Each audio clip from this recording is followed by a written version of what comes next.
Hi guys, this is Gadget Man 404 and this is another test flight with my FreeX mcfx-01.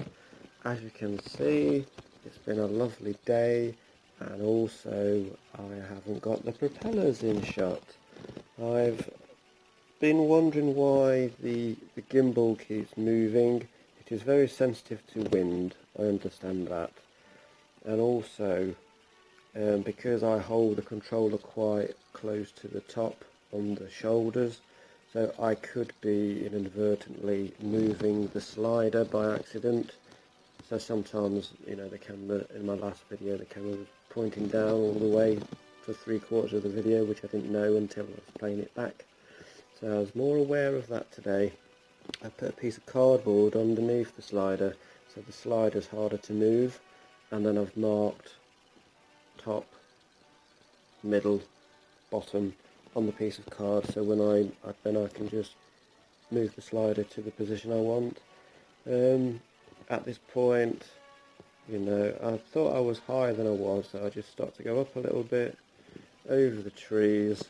I'm using a 600 milliwatt, a 600 TVL camera, CMOS camera for my FPV, a 200 milliwatt 32 channel transmitter, 5.8 gigahertz, and I'm using, that's being powered from the balance lead of the stock battery, which is a 3000 milliamp 3S. As you can see, it's a glorious day. The camera, I'm using the Kit Vision Edge HD10, and you can look at the detail. Now this is quite late on in the evening, it's gone 7 o'clock. It's nearly sunset, that's 7:30, it's about 20 past 7, and the camera is still picking out really nice detail. I'm trying to go probably a bit higher than I went last time, and I'm just pushing forward, just keep going forward, and in a little while I just stop a minute. I've got a little bit of flicker on my monitor, which is the T909 by G-Tang, the FPV, the lime green FPV monitor watch, which is a 32 channel receiver monitor. As you can see, glorious detail. I mean, that road leads to Ilkeston, and the last video I wasn't this far, I wasn't this high, and I wasn't this far down the field. But again, I'm just pushing forward a little bit, just pushing forward, and as I'm so high, I can actually see the main road.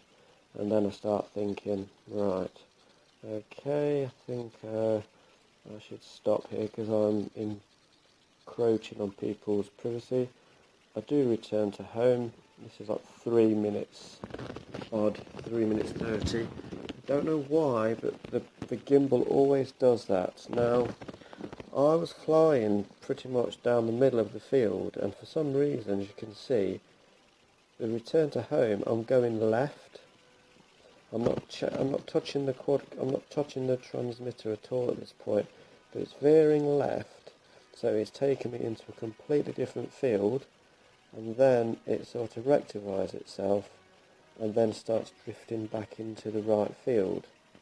Now at this point, the quadcopter is absolutely flying pretty fast, but this is what happened yesterday. From the field right in the middle of the screen where I was yesterday, it went directly to the woods in the middle on the left for some reason, and I put that down to wind. Now there was no wind tonight, not a bit of breeze at all, but it was halfway there, and then it sort of rectified itself and moved itself across. Now I tried doing a different thing today. I've recalibrated everything. I recalibrated the quadcopter, the gyros, the transmitter, and the quadcopter. So I've reset everything. I was really high today. I just wanted to go a bit higher than I normally would go.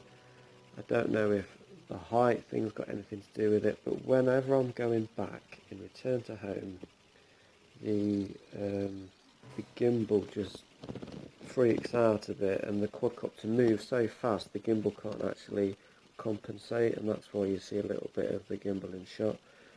Or yeah, the gimbal and the camera, sorry. Now what I am going to do is I'm going to probably get some phantom extended legs. It gives you more clearance for the camera underneath, and it gives you a bit more of a wider base, so when you come into land, because sometimes it sort of bounces a little bit. Other than that, the flight went really well. From the ground you could see it whipping across the sky, but like I say, from pretty much halfway up the screen it was flying to the right of the screen for whatever reason. I don't know why it was doing that, but that's what was happening.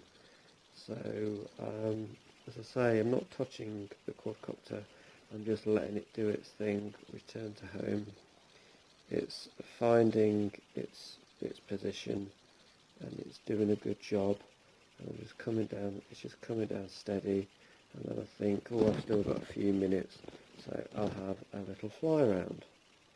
Now this quadcopter, when the battery starts to get low, it will automatically descend, which is what happens later on in the video. There's some people behind me, one person's watching me fly, there's some people walking their dogs down a bit in front of me, so I'm watching them as well, and I'm sort of sticking to the middle of the field. Really good flight. I love this quadcopter. When it goes right, it's really nice. I had a little bit of a wobble there for some reason, don't know why. It wasn't doing anything unusual. The sunset just coming down, and it's just such a lovely quadcopter. I really like flying this quadcopter. When it goes right, the other day it went completely wrong. I got all blinking propellers in shot. It was going the wrong way. This has worked out fantastic today. Hopefully you guys are enjoying it as well as I enjoyed making it, because it all went well. When it goes well, it's great. When it goes bad, it's not that good, is it really, to be fair? The same with anything. When stuff goes bad, you don't know what to do to put it right. But I felt really that the quadcopter was just handling itself lovely, and it's about nearly 7:30 at night, so it's just going dusky, you know, just losing a bit of the natural light. But I wanted to have a flight, and I think at this point my battery is running low and it's starting to descend on its own. So yeah, I just wanted to put this video together.